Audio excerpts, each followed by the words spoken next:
Hello, everybody. It's a great day. I'm super stoked and excited to be on your way again this great day. I like you to say it after me. It's a great day.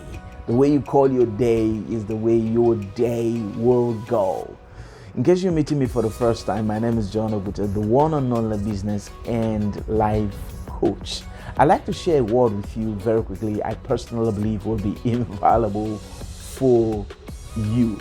If you have your pen and notepad, I'd like you to take note copiously.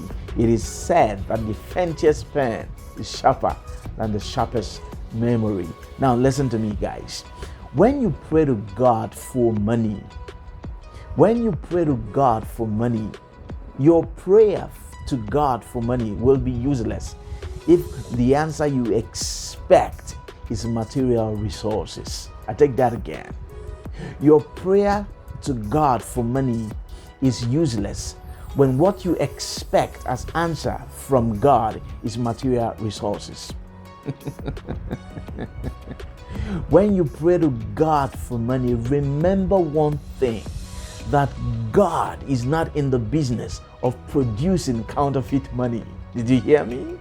When you pray to God for money, have it in the back of your mind. Remember that God is not in the business of producing counterfeit money.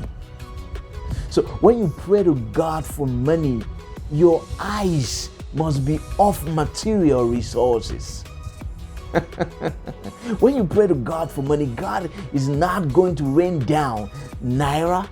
He's not going to rain down dollars. He's not going to rain down pounds. He's not going to rain down shillings, cedis, euros. He is not. Because God is not in the business of producing counterfeit money. When you pray to God for money, God will send you revelation. Because that's the currency of heaven. When you pray to God for money, God will send you revelation. Because that's the currency of heaven. When you pray to God for $10,000, for example, God is going to give you revelation to the equivalent of $10,000. Because that's the currency of heaven. That's the currency of heaven. And revelation is convertible. It's a convertible currency. God is going to send you revelation to the equivalent of $10,000 because revelation is a convertible currency. And the word became flesh and dwelt amongst us. That's a conversion. That's conversion. And the word became flesh and dwelt among us. Listen to this. There was a time in history, Peter came to Jesus and said we should pay tax. And Jesus told him something phenomenal. He said, go down to the river. The first fish you will catch, in the mouth of that fish is a gold coin. Take it, go pay your tax and mine. What happened there? Peter came to him to ask for money. God gave him instruction. Peter came to ask for money. God gave him instruction. God will only give you revelation to the equivalent of that amount of money you desire. So when you pray to God for money, God gives you revelation in the form of idea, thoughts, and instruction. When you pray to God for money, God will give you revelation in a form of idea, thoughts, or an instruction. Secondly, very quickly, when you pray to God for money, God will give you a vision. Secondly, when you pray to God for money, God will give you a vision.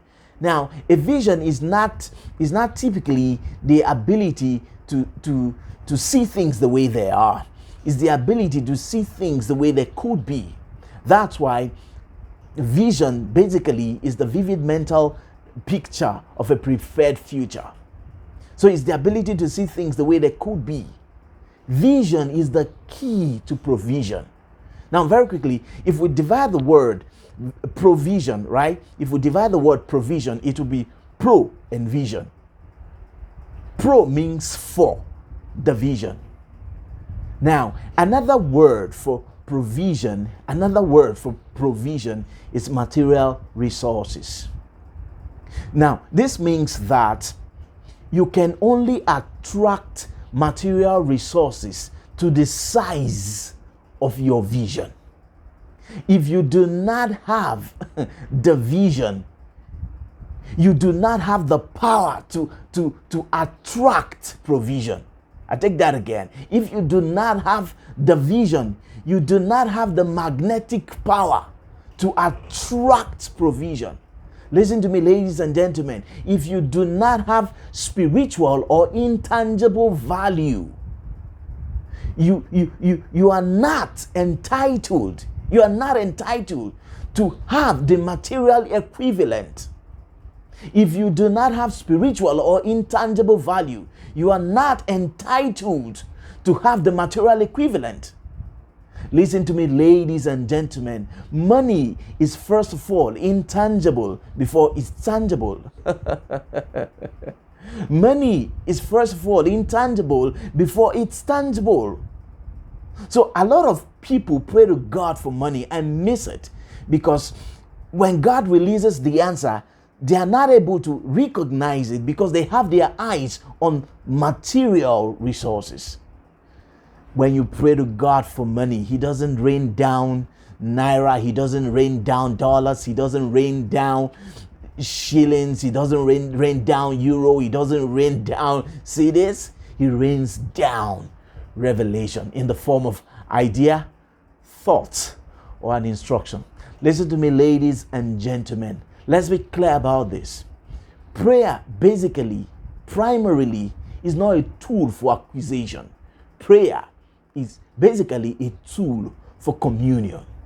If you commune well enough, you will receive revelation in the form of idea, thought, and instruction.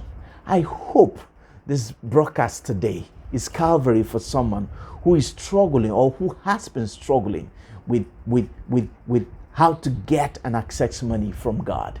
God doesn't rain down material resources when we pray. He rains down intangible spiritual resources. He rains down revelation. If you pray to Him for money, He rains down revelation. That's heaven's currency. And revelation is a convertible currency. The Word became flesh and dwelt among us. That's conversion. I hope this broadcast is Calvary for someone. Until I come your way again. For further mentoring and coaching, I'm only a DM away. And in case you're meeting me for the first time, my name is John Okute, the one and only business and life coach. I love you very much. And you see, every time I say I love you, it's because I really do. Go ahead, share this broadcast, and show everyone you love get to watch this. And do well to subscribe to our YouTube channel so you don't miss any broadcast every time it drops. Do have a great day. Bye-bye.